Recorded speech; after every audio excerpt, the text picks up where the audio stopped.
Now you guys know I'm a diehard Toyota Land Cruiser fan, right? Never gonna change. Today I have a 2023 Land Rover Defender. I'm so happy to have a Defender in my hands because I can't wait to see what this thing can do. I've got a little test over there and I would say this hill is probably 3.5, 4 foot tall. We're gonna see if it can go up it. That's not my tracks. I haven't tried it yet. So I'm curious to see what it can do.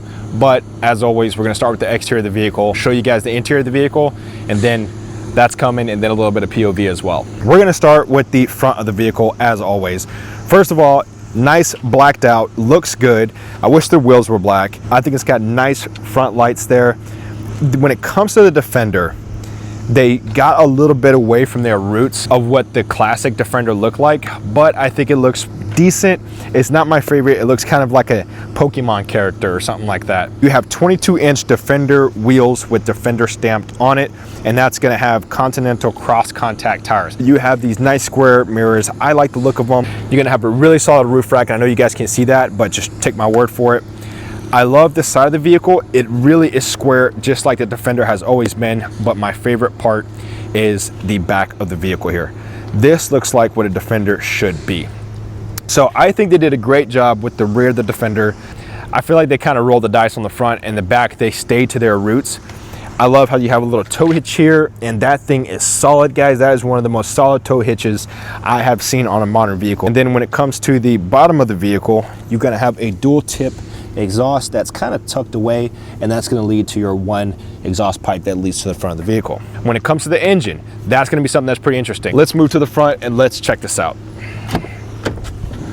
Now this is what caught me off guard. So I didn't know Land Rover was doing this. Let me remove this cover and reveal the 3-liter inline 6 with a single turbo. I had no idea Land Rover was creating engines like this. It makes 400 horsepower, 400 pounds of torque. This thing is gonna be a nightmare to work on. Let me show you. Down there, what you're seeing right there is the AC compressor. Now let me zoom in. Behind that is the serpentine belt. Why would they put that tensioner, that's a tensioner that you're seeing, why would they put the serpentine belt, which is back there, behind the tensioner? When there's another tensioner right there. And then when it comes to the panel of the vehicle, there is the classic Land Rover electronic landmine just waiting to take your money. Okay, so the first thing I want to show you guys is how thick these doors are. Are you seeing this? Look at this. This is the width of my hand. And I love the exposed metal on the interior of the door. Okay, so now we're inside.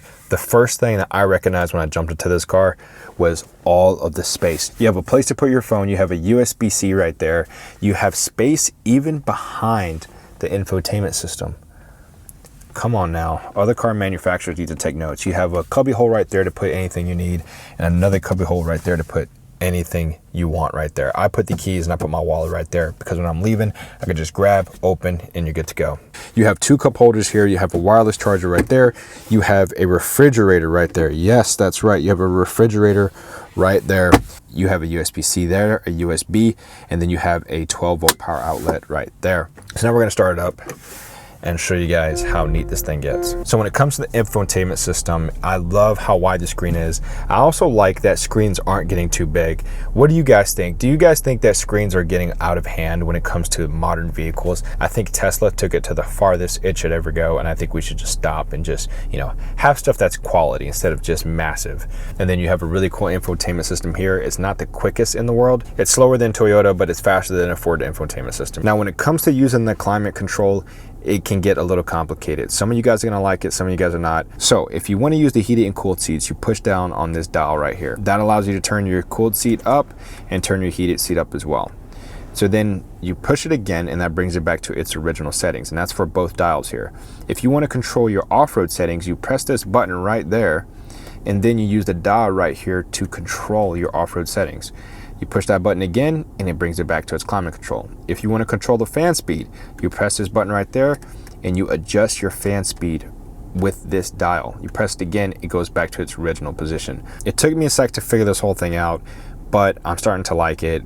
I can tell you down the road when this car has 200,000 miles, this is going to be so expensive to repair, but You know, it is something that Land Rover does, and if you have a warranty, it's not a problem at all. You have your ride height control here, you have your transfer case, low range, and your center diff lock in the same button.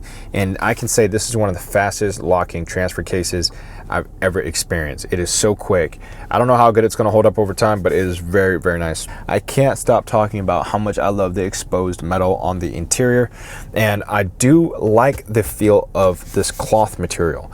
The car looks very plasticky and to me rather cheap, but when you feel it, it is super nice, guys. I really do like the feel here. You have a nice panoramic sunroof. When the car's in drive and you come to a stop, you can take your foot completely off the brake and the car sits in its position. So you turn your volume up here and turn it down, and when you turn it to 0, it'll actually pause the music that you're playing from your Bluetooth device. How neat is that, and how smart is that? Very, very clever. You have your air ride. It is super fast, super quick. I love the air ride control. And I also want to say that it will lift the vehicle at 40 miles an hour. That's nearly highway speed. How impressive is that? Put the car in park there, and let's show you guys the rear of the vehicle. So now we're in the back of the vehicle. Again, super thick doors. I know that's going to help with the sound deadening. Look how massive all the panels is. This is the stiffest structure that the Land Rover Defender has ever had. You hop in the back and you're going to have something a lot of people might not know what that is right there. That is a purse holder, guys. And then when you come to the right side of the vehicle, you have another hanger for your button up. How neat is that? You have individual control for each side of the vehicle in the rear. You can also control where the air is coming from. How neat. You have 2 USB-Cs there. You got a cup holder right here.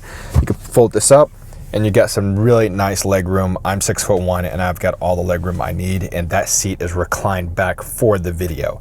So this vehicle feels a lot bigger than it really is. And you're also gonna have a nice little skylight there on both sides of the vehicle.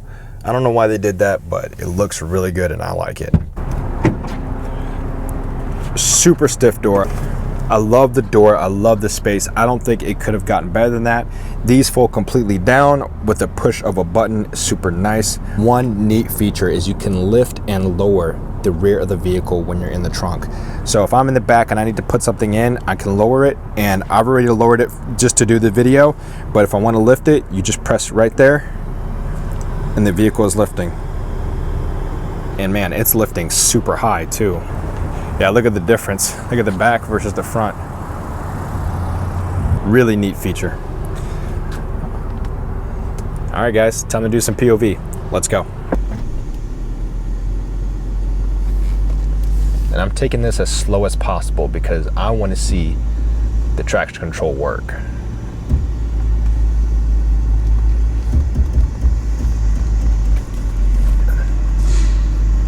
I should have the left front tire in the air. And that was too easy.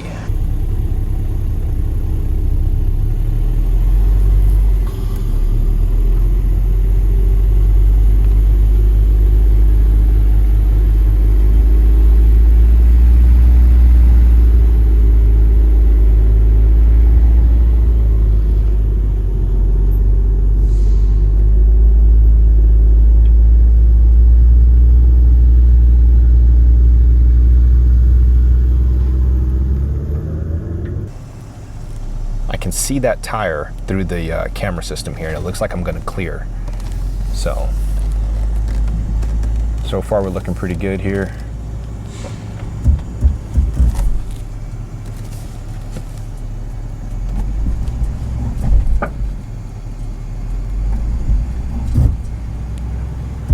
All right.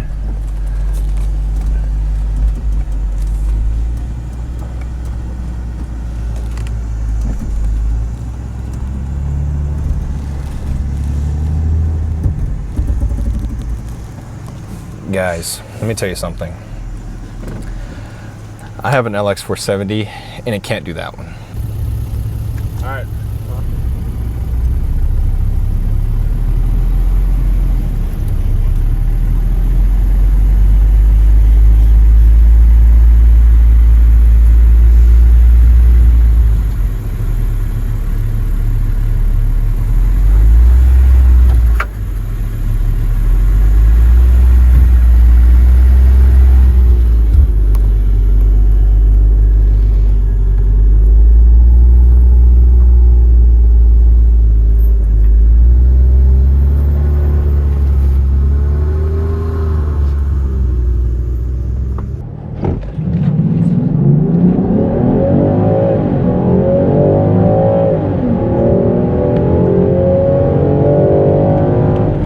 understand the Land Rover and Range Rover movement now, because it just takes away all of your problems. Everything that was a problem today is gone. I can't think of anything. I don't have any problems. What are problems? And that's exactly how you feel in this thing. It makes you not want to speed. It's relatively quick, don't get me wrong. But when you're driving this thing, you just want to let everybody just go away and stay distant. You don't want to be in other people's problems. So when you're driving on the highway, you kind of just sit back and stay back. You know, you don't really want to get caught up in their mess. That's how this thing drives. That's how it makes you feel. I got a chance to drive it on some back roads yesterday, and when you're hitting these tough turns, there's almost no body roll at all. Now, the transmission is the 8 HP. It's tuned perfectly for this chassis. Now, the 8 HP is in everything I already told you guys in other videos. It's in the Rolls Royce, it's in Bentleys, it's in the Toyota Supra, it's in the Wrangler Rubicon. It's in a lot of different vehicles, and there's a reason why. Is because it's so versatile and it's just a good transmission. It's a universal transmission.